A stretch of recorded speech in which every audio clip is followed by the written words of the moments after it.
Although as Minister of National Defense, I had sighting reports of UFOs. I was too busy to be concerned about them at the time because I was trying to unify the Army, Navy, and Air Force into a single Canadian Defence Force. And that itself was a kind of battle to the finish. So this was not high on my agenda. But about 10 years ago, I started getting interested due to a young man from Ottawa sending me material on the subject. I told him I was too busy to read it, but he had confidence that someday I would. It took me a while to get around to reading it, but I took it for my summer reading in 2005 and was really impressed with what was contained in it. And what I thought to myself is there are huge issues here, huge issues. And the American people and the people of the world have a right to know what's going on because they're part of it. It's not just an isolated thing. I accept the invitation of Victor Vigiani, who's over here somewhere, and his cohort, Mike Bird, to speak to a symposium at the University of Toronto. And I said, UFOs are as real as the airplanes flying overhead. That gave me the dubious distinction of being the first person of cabinet rank in the G8 group of countries to say so unequivocally.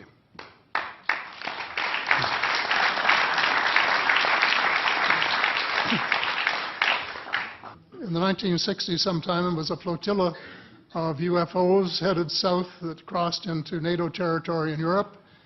And the Commander-in-Chief of the Supreme Allied Headquarters in Europe was naturally very shaken.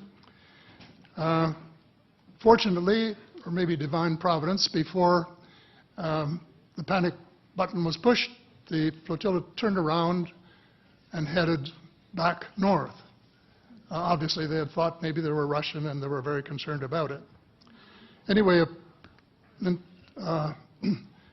investigation was launched into this whole subject, and a document was prepared which concluded that at least 4 species had been visiting Earth for thousands of years. And this is my own view at this stage as well. So, except for that, there are just a couple of things that we've talked about that I'd like to refer to.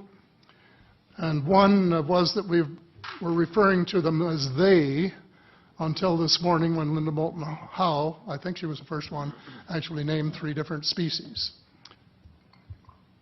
I don't think we can any more refer to them as they because they're not an amorphous mass. They are different species and consequently may have different agendas. I don't think we can say that they all have the same agenda any more than we could say that the United States, China, and Russia had the same agenda. Our real interests may be very similar, but as of now, our perceived interests are still quite far apart.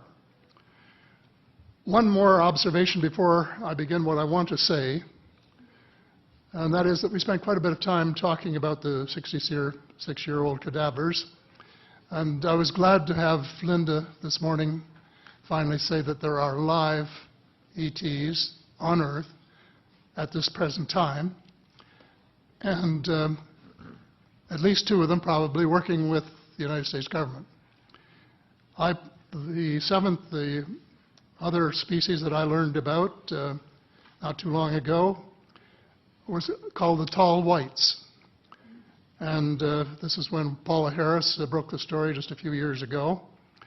And through her good offices, I had the chance to talk for about 3 hours with former Airman Charles Hall and listen to this absolutely fascinating story of how he was working with, first of all, he was scared out of his skin, but after that, when he got to know them, how he was working with, and finally they became to trust each other and have a good working relationship with the tall whites at the gunnery range at Indian Springs in Nevada, and these tall whites were living on United States Air Force property and working in cooperation with the United States Air Force and sharing technology with them.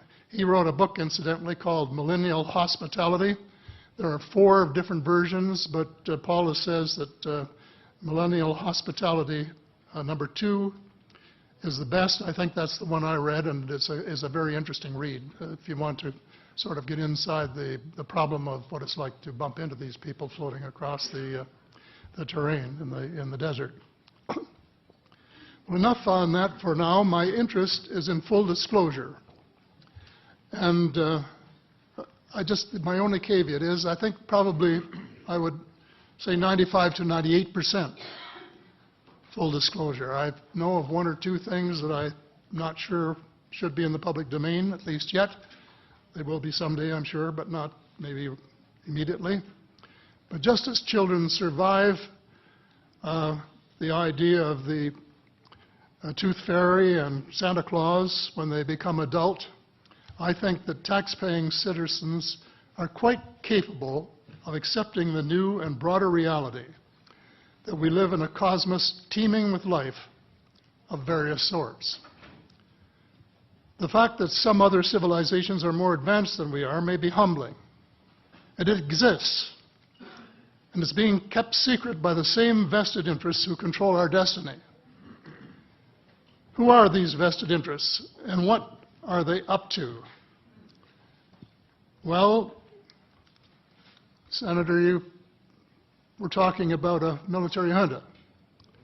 In my opinion, that is true, but I have broadened and deepened the definition to cabal, and the cabal comprises members of the 3 sisters: the Council on Foreign Relations, the Bilderbergers, and the Trilateral Commission, the International Banking Cartel, the Oil Cartel, members of various intelligence organizations, and select members of the military junta, who together have become a shadow government of not only the United States, but of much of the Western world.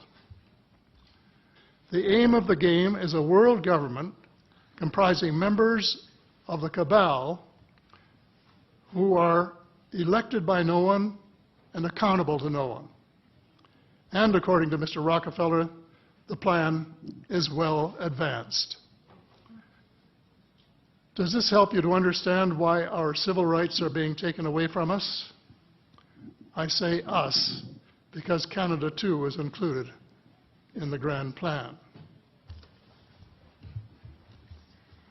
So here we are more than a decade later fighting another war that can't be won.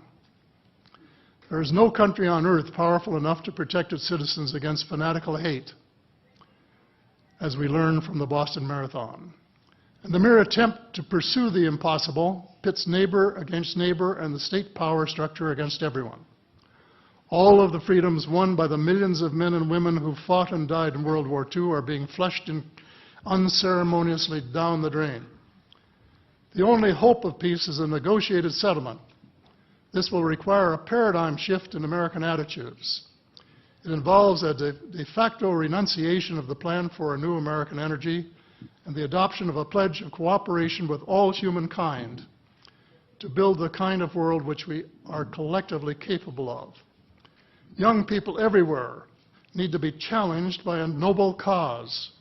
They need to be involved in arresting global warming, creating a banking system that is just and sustainable, and lead the way in the transformation to the new reality that we have to live in harmony with our celestial neighbors, as well as seeking peace on earth.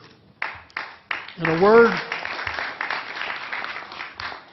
word, we have to become spiritual beings and practice the one tenet that the world's major religions have in common, and that is the Golden Rule.